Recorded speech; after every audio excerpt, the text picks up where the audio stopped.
1955년 12월 1일 저녁 6시였습니다.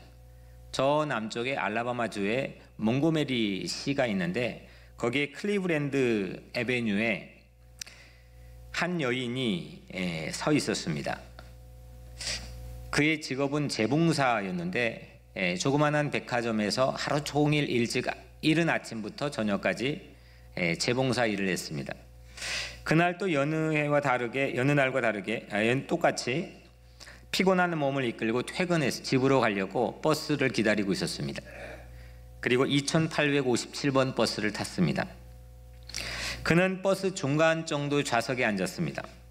그때만 해도 여러분들 잘 들어서 아시겠지만 미국은 흑인과 백인이 사용하는 화장실이 달랐습니다. 그리고 흑인이 사용한 화장실은 백인에 비해서 7분의 1이 적었습니다. 버스도 백인석과 흑인석이 구분되어 있었고 흑인들은 앞문을 이용할 수 없었습니다. 승하차를 흑인들은 뒷문만 하게 되었습니다. 제가 좀 죄송합니다. 본래 설교적인 용어로는 아프리칸 아메리칸이라고 불러야 되는데 좀 여러분들이 이해상 흑인이라고 그냥 이야기하겠습니다.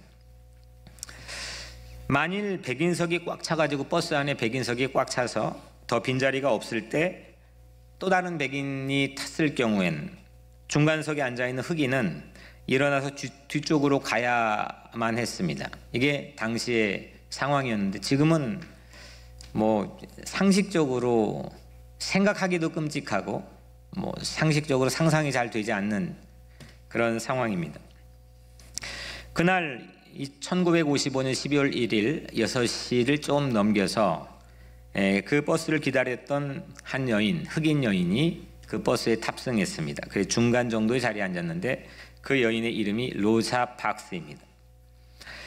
그런데 버스 앞쪽에 백인석이 모두 자리가 채워져 버렸고 운전사 제임스라는 이름을 가진 운전사는 통로로 나와서 중간에 앉은 흑인들에게 일어나서 뒤쪽으로 가라고 명령했습니다. 거구인 등치가 이렇게 큰 흑인 남성들도 고분고분 아무 소리 못하고 뒤로 옮겼습니다. 그런데 딱 한 사람, 이 로사 박스라는 이 여인이 움직이지 않았습니다. 운전자는 재차 말했고 이 당신 일어나 뒤로 가쇼라고 말했고 이 로사는 노라고 단호하게 말했습니다. 운전자는 경찰에 신고를 했습니다. 그리고 그 로사 박스는 그 자리에서 체포가 되었습니다. 그런데 제가 이 사건을 재구성하기 위해서 구글 맵을 찾아봤습니다. 물론 제가 이제 몇 해 전에 아이들 데리고 일부러 마틴 루터 킹 흔적만 따라가지고 애틀란타를 지나서 버밍엄 그리고 몽고메리 저 남쪽의 쉘마까지 갔다 온 적이 있는데 그래도 구글 맵을 설교를 준비하면서 펴봤습니다. 근데 같은 클리브랜드 애베뉴 선상에 5블럭을 넘어서 한 교회가 있었습니다. 몽고메리 덱스터 애베뉴 교회입니다. 저도 이제 그 교회 가서 예배를 드렸는데 이 예배당만 합니다. 크지 않습니다. 이 교회에 그 한 해 전인 1954년 26살 마틴 루터 킹 목사님이 첫 담임 목회지로 부임을 했습니다. 그해 2월 달에 그는 보스턴 대학교에서 박사 과정을 다 마치고 다른 곳에서 오라 하는 여러 조건이 있었지만 아버지가 있는 저 애틀란타로 내려갔고 그리고 그 해 후반에 이 교회에 부임을 했습니다. 자기 첫 담임 목회지입니다. 이 젊은 킹 목사, 26살 킹 목사가 5블럭 떨어진 곳에서 일어난 이 사건을 전해 들었습니다. 그리고 반응을 합니다. 사람들은 어떤 사건에 반응을 하는 게 다양합니다. 예수님께서 말씀해 주신 이야기 중에 강도 만난 이웃이 있었는데 제사장과 레위인과 사마리아 세 종류의 사람의 반응이 전혀 달랐습니다. 우리는 어떤 사건에 늘 반응을 합니다. 그 반응이 결국은 나의 해석이고 내 삶의 신앙관이고 가치관입니다. 이 젊은 킹 목사님은 이 사건을 듣자마자 반응했습니다. 그리고 나흘 뒤에 12월 5일이죠. 흑인들은 버스 보이콧 운동을 벌입니다. 몽고메리 지역의 버스 승객 4분의 3이 이 버스를 타는 승객의 4분의 3이 흑인이었고, 그리고 이 몽고메리시에 있는 버스 운전자의 3분의 2가 흑인이었습니다. 그 흑인이 보이콧하면 사실 회사가 망하는 겁니다. 미국의 판도를 바꿔버린 이 몽고메리 버스 보이콧 운동의 위원장으로 선출된 사람이 당시만 해도 이름이 전혀 알려지지 않았던 한 시골의 무명의 목사 마틴 루터 킹이었습니다. 결국 한 해 뒤에 대법원은 1956년 11월 며칠에 대법원이 흑인과 백인을 차별하는 버스 승차 정책을 철폐합니다. 처음이었습니다. 이 즈음에 제가 이제 중앙일보 신문에 넣어놓은 부분이 바로 이 부분인데, 마틴 루터 킹 목사가 이 즈음에 이걸 염두에 뒀겠죠. 설교를 합니다. 한밤의 노크 소리라는 설교를 합니다. 마틴 루터 킹 목사님을 통해서 위안을 받는 것은 이 한밤의 노크 소리, A Knock at Midnight이라는 설교는 7번, 2회에 걸쳐서 7번 반복을 합니다. 이 제목의 설교를 하는데 본문은 누가복음 11장 5절 6절입니다. 제가 이 교회 부임에 3년 있다가 이 제목으로 설교를 했는데 물론 내용은 전혀 다른 내용입니다. 누가복음 11장 5절 6절 말씀을 가지고 설교했습니다. 이때 몽고메리 덱스터 에베뉴 교회는 전 미국의 희망이 되었습니다. 그리고 전체 미국의 양심이 되었습니다. 그리고 전체 미국의 국민들이 기대감을 가지고 바라볼 수 있는 교회가 되었습니다. 작지 않은 교회입니다. 크지 않은 교회입니다. 사람들이 그렇게 많이 모인 시골의 작은 교회입니다. 제 인생에 영국 유학을 가게 된 가장 큰 동인 중에 저에게 20대 중반에 큰 영향을 미쳤던 찰스 하돈 스펄전 목사님, 그 스펄전 목사님이 다니던 교회도 시골의 자그마한 교회입니다. 성인 중에 가장 대표적 상징처럼 알려져 있는 아시스의 성 프란시스, 20명 정도 들어가는 작은 교회라고 합니다. 물론 세상엔 대형 교회들도 많이 있습니다. 그들이 하는 적절한 하나님의 뜻을 이루어 나가는 그런 역할도 전 분명히 있다고 생각합니다. 하지만 그런 큰 대형 교회가 역사의 흐름을 바꿔놓고 하나님의 큰 일하심을 드러내고 그랬다고 한 얘기는 저는 교회사를 제 범위 내에서 공부한 내에서는 찾아볼 수가 없습니다. 거의 대부분은 마틴 루터도 마찬가지고, 루터 킹도 마찬가지고, 마틴 루터도 마찬가지고, 세인트 프란시스도 마찬가지고, 또 스펄전 목사님, 수 없는 사람들이 자그마한 교회, 그 교회에서 전체 대륙을 움직이고 전체 세계를 움직이는 그런 메시지를 선포했습니다. 전 이걸 보고 참 대단한 거를 깨달았습니다. 그분의 설교 원고에 있는 말로 하자면 교회 바깥에 있는 사람, 비크리스찬이죠. 예수님 믿지 않는 사람들이 교회를 향해 노크를 한다는 겁니다. 때로는 교회가 냉혹하게 굴어서 그들이 절망했지만 그래도 노크한다는 겁니다. 이유가 뭐냐? 교회 안에 생명의 빵이 있다고 하는 사실을 알고 있기 때문이라는 겁니다. 그래서 끊임없이 한밤중에도 문을 노크한다는 겁니다. 이게 마틴 루터 킹 목사님 대단한 확신을 가지고 있구나. 엄청난 확신을 가지고 있구나. 밖에 있는 예수를 안 믿는 사람들도 교회를 향해 노크하는 확신이 있었고 그거를 선포하고 말할 정도로 행동에 옮길 정도로 마틴 루터 킹 목사님은 교회 안에는 반드시 생명의 빵 세 덩이가 있다는 것을 믿었습니다. 성부, 성자, 성령 하나님 늘 임재해 주신 이 교회는 세상을 향해서 굶주리고 허기진 영혼들에게 줄 수 있는 빵이 반드시 존재한다고 마틴 루터 킹 목사님 믿었습니다. 이 교회 안에는 믿음, 소망, 사랑이라는 세 가지 빵이 사람들이 어떻든, 사람들이 비인격적이건 아무런 상관없이 이 교회 안에는, 하나님의 교회 안에는 세 덩이의 빵이 있다는 확신을 마틴 루터 킹 목사님은 가졌습니다. 교회에 빵 세 덩이가 분명히 있다는 확신이 아니고서는 이렇게 소망을 확신 있게 설교하지 못했을 겁니다.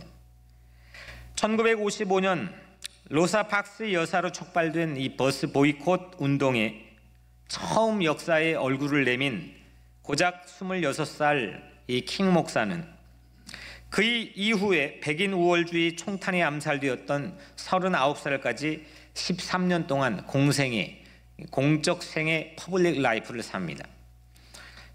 뭐 이제 다른 사람들, 사회학자들은 어떻게 볼지는 모르겠지만 그게 공적 생애를 말하는 건 듣지는 못했지만, 제가 볼 때는 그 1955년 몽고메리 버스 보이콧 운동에 처음 얼굴을 내밀었고, 그가 39살에 돌아가셨으니까 13년 동안 이 불을 토해내는 공적 삶을, 공생애를 삽니다. 그 사이에 1963년 우리가 잘 아는 워싱턴 DC에서 25만여 명이 모여있는 20%가 백인들까지 와서 수십만 명의 군중들이 모여있는 앞에서 우리가 잘 알고 있는 연설을 합니다. 그리고 마지막 부분에 성경 구절들을 이사야나 인용하면서 나에게는 꿈이 있습니다, 이런 이 정말 아름다운 레토릭을 구사하면서 명연설을 했습니다. 그리고 그의 꿈은 실제 3가지 법으로 현실이 되었습니다. 잠깐 외람되지만 3가지 법을 소개하면, 첫 번째, 차별 금지를 한 민권법 Civil Rights Act 1964년도에 제정된 법입니다. 지금은 우리가 누가 나를 인종적으로 차별하면 고소할 수 있습니다. 바로 이 법 때문입니다. 두 번째로 흑인의 투표 참여를 가능해 한 투표권리법 Voting Rights Act 1965년에 제정된 법입니다. 세 번째, 마지막으로 아시아 국가에 차별적으로 적용되던 쿼터제를 철폐하고 가족 초청을 전면화한 이민법 1965년에 제정된 법입니다.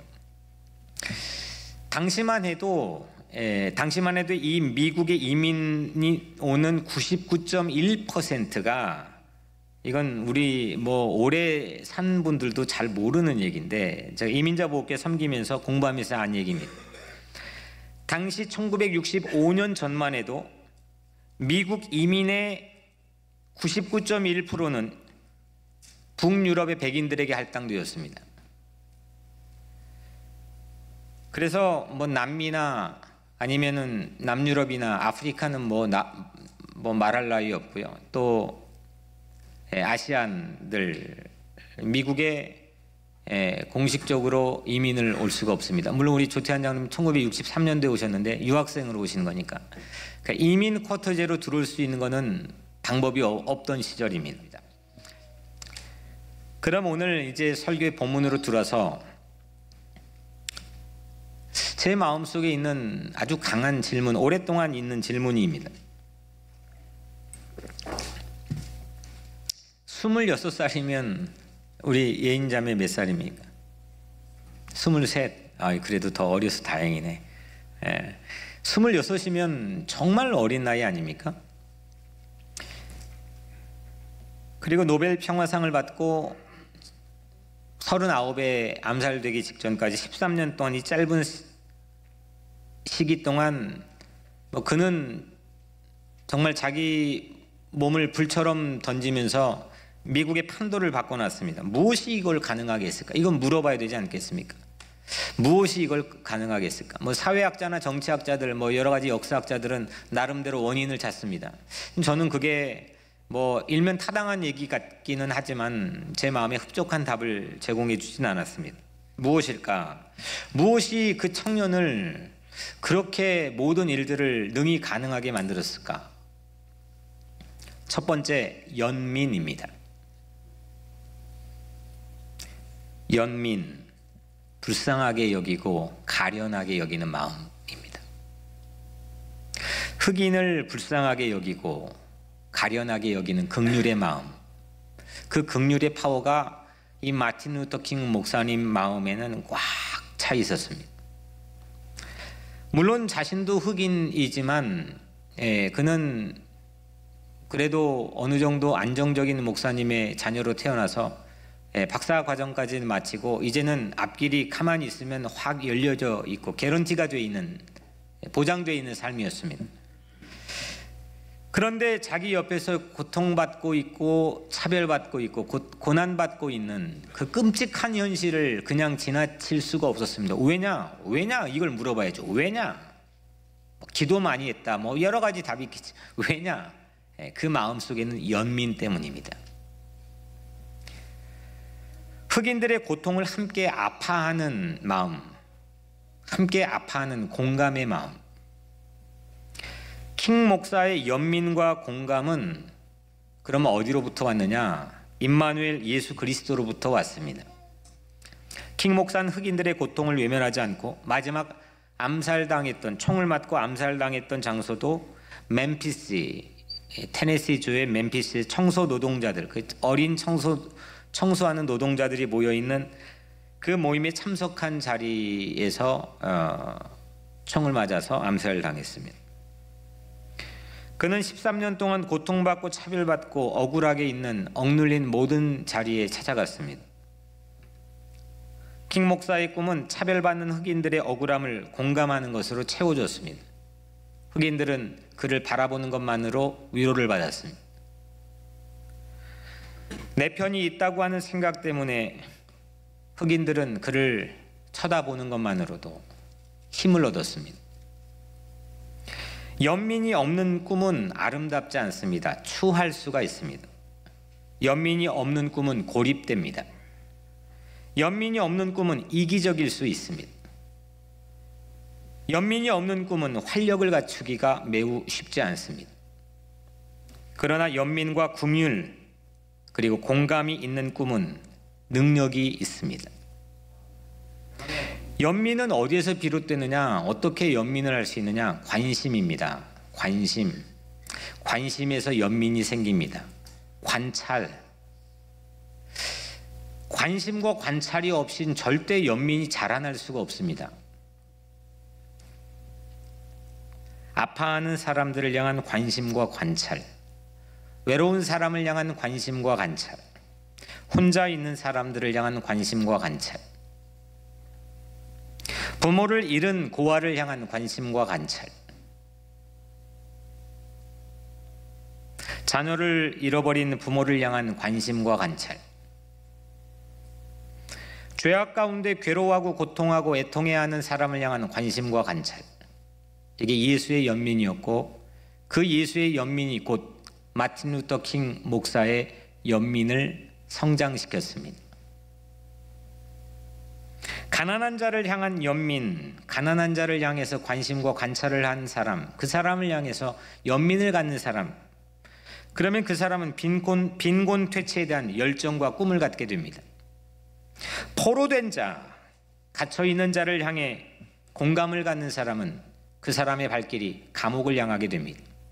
비단 육체적인 감금을 하는 감옥이 아닐지라도 영원히 갇혀있는 자들을 향해서 발길이 옮겨지게 됩니다. 사람은 어떻게 무슨 관심을 갖느냐에 따라서 꿈을 결정하게 됩니다. 그리고 그 꿈이 곧 인생의 발길을 결정합니다. 눈먼 자를 향한 연민은 친절하게 손을 내밀어 그 사람을 잡아줍니다. 눌리고 억압당하는 자를 향한 연민은 대신 때리면 맞아줍니다. 그래서 십자가는 연민 없이는 오를 수 없는 곳입니다. 공감 없이는 올라갈 수 없는 곳입니다. 두 번째, 무엇이 킹 목사의 공생의 13년을 가능하게 했을까? 무엇일까? 확신입니다. 신앙적 확신입니다. 그에게서는 조금치도 불확실성을 찾아볼 수가 없습니다. 물론 그도 사람이기에 확신이 아니라 기대감으로만 표현할 때가 있었습니다. 암살당하기 2달 전에 설교인 가장 이게 유명한 설교입니다. 제목이 군악대장 본능. 그리고 최후 마지막 설교 깨어 있으라, 이 두 편의 설교에서는 특히나 남다르게 자신의 나약함을 설교에서 고백하기도 합니다. 그리고 자기는 칭찬과 기대감을 받는데 익숙해 있을지도 모른다는 연약함을 고백하기도 합니다. 하지만 제가 모으고 제가 읽은, 그리고 제가 목격하고 제가 들은 킹 목사의 13년 삶에서 모든 이 엄청난 일들을 가능하게 한 것은 그의 확신입니다. 그의 확신, 믿음입니다. 신앙입니다. 예수님의 공생의 첫 설교인 오늘 본문은 킹 목사 자신도 인정하듯 확신, 믿음의 저수지로 그가 오늘 본문을 삼고 있다고 밝히고 있습니다. 무엇을 믿고 있느냐, 어느 정도 확신하고 있느냐, 그거에 따라 우리의 삶의 컬러와 내용은 달라집니다. 여러분들은 무엇을 믿고 있습니까? 박제화된 예수를 믿고 있습니까? 그냥 다 죽여서 내장 긁어내고 벽에 걸어놓은 짐승의 얼굴처럼 그렇게 박제화된 복음을 믿고 있습니까? 살아 꿈틀거리고 움직이는 예수를 믿고 있습니까? 하나님은 우리에게 약속해 주셨습니다.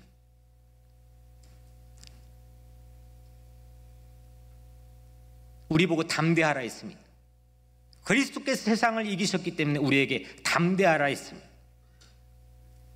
우리 각자의 믿음이 흔들리고 있습니까? 의심이 내 안에 파고 들어와 있습니까? 예수 그리스도를 바라보시기를 축복합니다. 믿음을 얻을 것입니다. 확신을 갖게 될 것입니다. 꿈을 꾸게 될 것입니다. 마지막 세 번째로 킹 목사의 원동력은 무엇일까? 첫 번째는 연민이었습니다. 두 번째는 확신입니다. 마지막 세 번째는 오늘 18절 주의 성령이 내게 임하셨으니 내게 기름을 부으시고, 성령이십니다. 성령이 아니고서는 그가 그 불을 토해내며 역사를 바꾸어가고 변혁하는 그 용기를 담대하게 지키지 못했을 것입니다. 성령께서 주신 힘으로 예수님은 맡겨진 일을 할 수 있었습니다. 예수님의 꿈은 성령님에 의해서 이루어졌습니다. 그리고 예수님이 승천한 이후에도 그리스도의 부활하신 영인 성령께서 제자들과 함께 하셨고 교회를 세웠습니다. 성령은 힘을 주시는 분이십니다. 힘을 주시는 분입니다. 힘이 떨어질 때 나에게 힘을 주시는 분은 성령님이십니다. 기도의 힘이 떨어졌을 때 말할 수 없는 탄식으로 우리를 위하여 대신 기도해 주신다고 약속해 주신 분이 성령이십니다. 오직 성령이 너에게 임하시면 권능을 받고, 권능, 파워입니다. 능력을 받고 힘을 받는 겁니다. 킹 목사는 몽고메리 덱스터 에베뉴 교회에서 5블록 떨어진 로사 박스의 억울한 이야기를 들었을 때 반응했습니다. 그 반응했던 연민의 그 막강한 힘을 주신 분도 성령님이었습니다. 버스 보이콧 하다가 난 잡혀가면 어떻게 하나, 난 죽으면 어떻게, 내 앞길이 막히면 어떻게 하나, 그 수많은 유혹에도 불구하고 그 운동을 이끌며 이 땅에 가난한 자, 포로된 자, 눈먼 자, 눌린 자들처럼 고통받는 이들과 함께 그 거대한 세계약에 직면할 수 있었던 그 확신도 성령님이 주셨습니다. 성령을 바라보시길 바랍니다. 하나님이 기름을 부어주시면 연민할 수 있습니다. 성령님께서 우리에게 확신을 주시면 우리에게 맡겨진 모든 사명을 감당할 수 있습니다. 킹 목사는 하나님이, 성령님이 주시는 꿈을 꾸었습니다. 킹 목사는 워싱턴 DC에서 그의 꿈을 토해냅니다. 나는 지금 꿈을 가지고 있습니다. 어느 날 조지아에서 미시시피와 엘라바마에 이르기까지 옛날 노예의 아들들이 옛날 노예 주인의 아들들과 함께 형제처럼 살게 되는 꿈을 가지고 있습니다. 나는 지금 꿈을 가지고 있습니다. 어느 날 백인 어린이가 흑인 어린이와 형제자매처럼 손을 잡게 되는 꿈을 가지고 있습니다. 나는 지금 꿈을 가지고 있습니다. 어느 날 단순히 자유를 얻기 위해 집이나, 나는 이런 신념을 가지고 나서서 절망의 산에다 희망의 터널을 뚫는 꿈을 가지고 있습니다. 사랑하는 성도 여러분, 여러분의 꿈은 무엇입니까? 연민이 가득하고 확신 위에 서 있고 성령이 주신 능력으로 기름 부음 받은 여러분의 꿈은 무엇입니까? 저는 꿈을 가지고 있습니다. 먼저 그의 나라와 그 의를 구하는 꿈을 가지고 있습니다. 나는 꿈을 가지고 있습니다. 우리의 민족이 평화와 통일로 하나님의 복음을 전하는 그런 꿈을 품고 있습니다. 나는 꿈을 품고 있습니다. 우리 교회가 등대가 되어 잃어버린 난파된 영혼들을 구원하고 하나님의 영광을, 찬란한 영광을 드러내는 꿈을 품고 있습니다. 나는 꿈을 품고 있습니다. 예수님처럼 십자가의 성숙한 인격을 가지고 복음의 증인이 되는 꿈을 품고 있습니다. 사랑하는 성도 여러분, 오늘 여러분들의 마음속에 성령님께 주시는 연민과 확신이 있기를 주의 이름으로 축복합니다. 그 연민과 그 확신을 가지고 여러분들에게 주어져 있는 이 운명적인 이 십자가의 길을, 꿈을 가지고 승리의 환호성을 부르며 걸어가기를 주의 이름으로 간절히 축복합니다.